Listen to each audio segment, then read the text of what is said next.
Hi friends, ಎಲ್ಲರೂ ಹೇಗಿದ್ದೀರಾ? ಎಲ್ಲರೂ ನನ್ನ ಯೂಟ್ಯೂಬ್ ಚಾನಲ್ಗೆ ಸ್ವಾಗತ. ಇವತ್ತು ನಮ್ಮ ಮನೇಲಿ ನಾನು ಏನು ಅಡುಗೆ ಮಾಡಿಲ್ಲ ಫ್ರೆಂಡ್ಸ್. ಇವತ್ತು ಫ್ರೈಡೇ, ನಮ್ಮ ಹಸ್ಬೆಂಡ್ ಇವತ್ತು ರಜಾ ಹಾಕೊಂಡು ಮನೇಲೇ ಇದ್ದರು. ಅದರಿಂದ ಇವತ್ತು ಹೊರಗಡೆಯಿಂದ ಸ್ಪೆಷಲಾಗಿ ಏನಾದರೂ ತೊಗೊಂಬಂದು ಅಂತ ಹೇಳಿಬಿಟ್ಟು ಹೊರಗಡೆ ಹೋಗಿದ್ವಿ. ಇವತ್ತು ನಾವು ತಂದಿರೋದೇನೆಂದರೆ ಮಟನ್ ಬೋಟಿ ಗೊಜ್ಜು. ಟೇಸ್ಟ್ ಅಷ್ಟೇ ಚೆನ್ನಾಗಿದೆ ಫ್ರೆಂಡ್ಸ್. ಇವತ್ತು ಅದು ಏನಂದರೆ ನಮ್ಮತ್ತೆ ಅದಕ್ಕೆ ನನಗೆ ಮುದ್ದೆ ಮಾಡಿಕೊಟ್ಬಿಡಮ್ಮ ಅಂದರೆ ಅವರು ಮುದ್ದೆ ಮಾಡಿಕೊಟ್ಟು ಸ್ವಲ್ಪ ವೈಟ್ ರೈಸ್ ಇಟ್ಕೊಟ್ಬಿಟ್ಟೆ. ನಮ್ಮ ಹಸ್ಬೆಂಡ್ ನಂಗೆ ದೋಸೆ ಬೇಕು ಅಂದರು, ಅವ್ರಿಗೆ ದೋಸೆ ಹಾಕ್ಕೊಡ್ತಾ ಇದ್ದೀನಿ. ಕ್ವಾಂಟಿಟಿನೂ ಅಷ್ಟೇ ಚೆನ್ನಾಗಿ ಕೊಟ್ಟಿದ್ದಾರೆ ಅವರು ಪೀಸಸ್ ಎಲ್ಲ. ಆ್ಯಕ್ಚುಲಿ ನಾವು ಹೋಗಿದ್ದು ಹೋಟ್ಲಲ್ಲ, ಅದು ರೋಡ್ ಸೈಡ್ ಗಾಡಿಯಲ್ಲಿ. ಟೇಸ್ಟೂ ಅಷ್ಟೇ ಚೆನ್ನಾಗಿದೆ ಮತ್ತು ಅವ್ರು ಕೊಟ್ಟಿರೋ ಸಾರು ಕ್ವಾಂಟಿಟಿನೂ ಅಷ್ಟೇ ಚೆನ್ನಾಗಿದೆ. ಸ್ವಲ್ಪ ಜಾಸ್ತಿನೇ ಹಾಕ್ಕೊಟ್ಟಿದ್ದಾರೆ. ಟೇಸ್ಟ್ನೂ ತುಂಬ ಚೆನ್ನಾಗಿದೆ ಫ್ರೆಂಡ್ಸ್.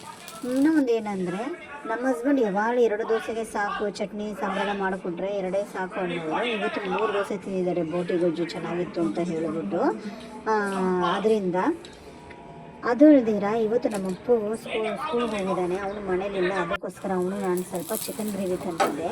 ಸ್ವಲ್ಪ ಅಷ್ಟೇ ತಂದಿದ್ದೀನಿ, ಅವನಿಗೋಸ್ಕರ ಒಂದು 3 ಪೀಸಸ್ ಹಂಗೆ ಹಾಕೊಂಡು ಬಂದಿದ್ದೀನಿ. ನನ್ನ ವಿಡಿಯೋ ನಿಮ್ಗೆ ಇಷ್ಟ ಆಗಿದ್ರೆ ಶೇರ್ ಮಾಡಿ, ಕಮೆಂಟ್ ಮಾಡಿ, ನನ್ನ ಯೂಟ್ಯೂಬ್ ಚಾನಲ್ನ ಸಬ್ಸ್ಕ್ರೈಬ್ ಮಾಡಿ. Thank you.